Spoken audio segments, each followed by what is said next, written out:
Hello नमस्ते सबैजनालाई स्वागत छ मेरो युट्युब च्यानलमा। आज म तपाईँहरूको लागि एकदमै इन्फर्मेसन र नयाँ भिडियो बनाउँदैछु।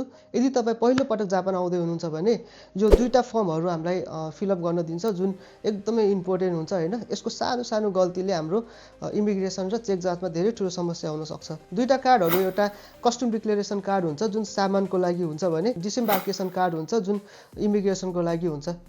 तपाईँ जापान आउनुभन्दा अगाडि दुईटा कार्डहरू दिन्छ जुन फ्लाइटभित्र नै दिन्छ। त्यस दुईटा कार्डमध्ये चाहिँ एउटा यो डिसएम्बार्केसन कार्ड हो हैन। यो चाहिँ भर्दाखेरि एकदमै ध्यान दिनु होला। यो भर्दाखेरि ब्ल्याक र ब्लू पेन अनि त्यसपछि सबै लेटरहरू क्यापिटलमा लेख्नु होला। म सरस्वती भन्दै गर्छु। यसमा चाहिँ फ्यामिली नेम भनेको थर भइसक्यो। त्यसपछि आफ्नो नेम भयो। त्यसपछि डेट अफ बर्थ छ, date of birth day month year गरेर मिलाएर लेख्नु होला। होम एड्रेस भनेको तपाईँको नेपालको एड्रेस होइन, कन्ट्री नेपाल भयो। त्यसपछि सिटी के हो तपाईँको त्यो मेन्सन गर्ने। त्यसपछि उद्देश्य के हो तपाईँको होइन, उद्देश्य के हो, जस्तै टुरिस्ट हो कि बिजनेस हो कि भिजिटिङ हो। अदर भयो भने स्टुडेन्ट वर्किङ के हो त्यो चाहिँ मेन्सन गर्ने। त्यसपछि चाहिँ तपाईँ जापान कति वर्षको लागि हो अथवा कति समयको लागि भन्ने कुरा हुन्छ। यो चाहिँ आफ्नो भिजा अनुसार के हो त्यो अनुसार लेख्नु होला। यो चाहिँ लास्ट फ्लाइट नम्बर भनेको तपाईँको बोर्डिङ पास टिकटमा हुन्छ, जुन म देखाउँछु तपाईँलाई। यो चाहिँ जस्तै फ्लाइट नम्बर भयो RA433, यो चाहिँ फ्लाइट नम्बर भयो। त्यो चाहिँ यसमा मेन्सन गर्ने। त्यसपछि चाहिँ यो एकदमै इम्पोर्टेन्ट साथीहरू है। जस्तै यो तपाईँ आउने ठेगाना कुन हो, अब जापान आउने ठेगानाहरू यो चाहिँ राम्रोसँग लेख्नु होला। अनि त्यस टेलिफोन पनि सँगै लिएर आउनु होला। जस्तै कुनै होटलहरू छ भने होटलको ठेगाना, फोन नम्बर, तपाईँको होस्टेलको त्यसै कलेजको केही पनि हुन्छ। यो चाहिँ एकदम इम्पोर्टेन्ट नै हो। त्यसपछि चाहिँ यो चाहिँ यस र नो भन्ने कुरा हुन्छ। यो एकदमै ध्यान दिएर भर्नु होला। यो भर्दाखेरि ध्यान दिनुपर्ने कुरा के छ भने 1, 2, 3 नम्बर म सरस्वती भन्छु। तपाईँको जस्तै जापान इन्ट्रीमा कुनै प्रतिबन्ध छ त्यस्तो भन्न खोजेको, त्यस के अरे नो गर्ने। त्यसपछि तपाईँको क्राइममा जापानमा मात्र नभएर अन्त कुनै क्राइम हिस्ट्री छ नो गर्ने। त्यसपछि तपाईँ गन पाउडरहरू केही वेपनहरू छ त्यस्तो किसिमको भनेको नो गर्ने। तिनटैमा चाहिँ नो लगाएर यो चाहिँ हाम्रो फर्म कम्प्लिट हुन्छ। त्यसपछि अब यसपछि अर्को फाइल हुन्छ र चाहिँ अर्को के हो भने कस्टम डिक्लेरेसन हो।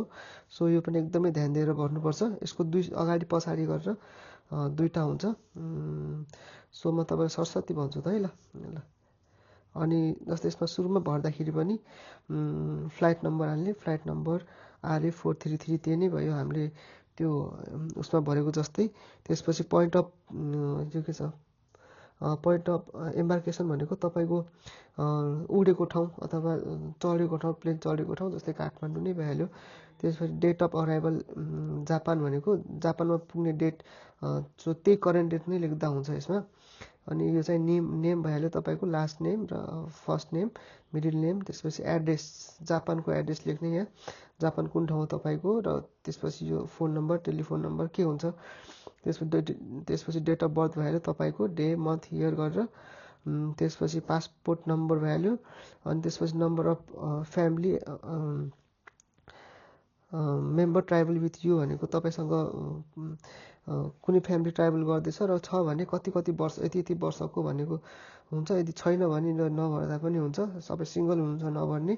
यदि तपाईँसँग कोही फ्यामिली ट्राभल गर्दै हुनुहुन्छ भने 20 वर्ष, 20भन्दा माथि र 6 वर्ष यसरी नै भर्नुपर्छ।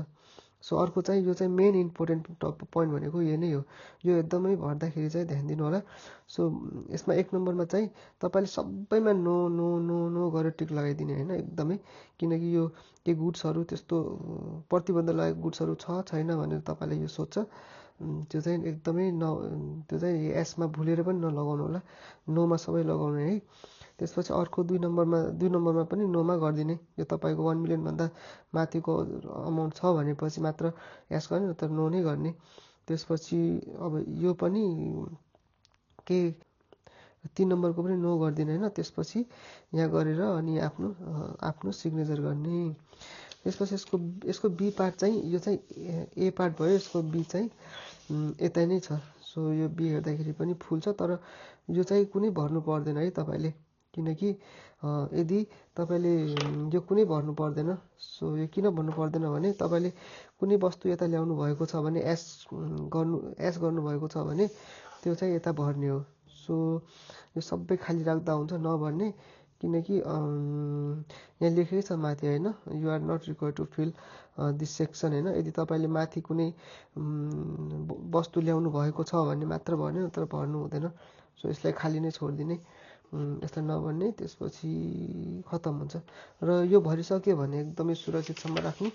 यदि सुरक्षित राख्यो भने त्यसपछि यो इमिग्रेसनमा तपाईँको चेक हुन्छ, एकदमै ध्यान दिएर सुरक्षित राख्नु होला। र यदि केही कन्फ्युजनहरू छ भने, केही क्वेसनहरू छ भने कृपया कमेन्टमा छोड्नु होला। सो तपाईँको शुभ यात्रा।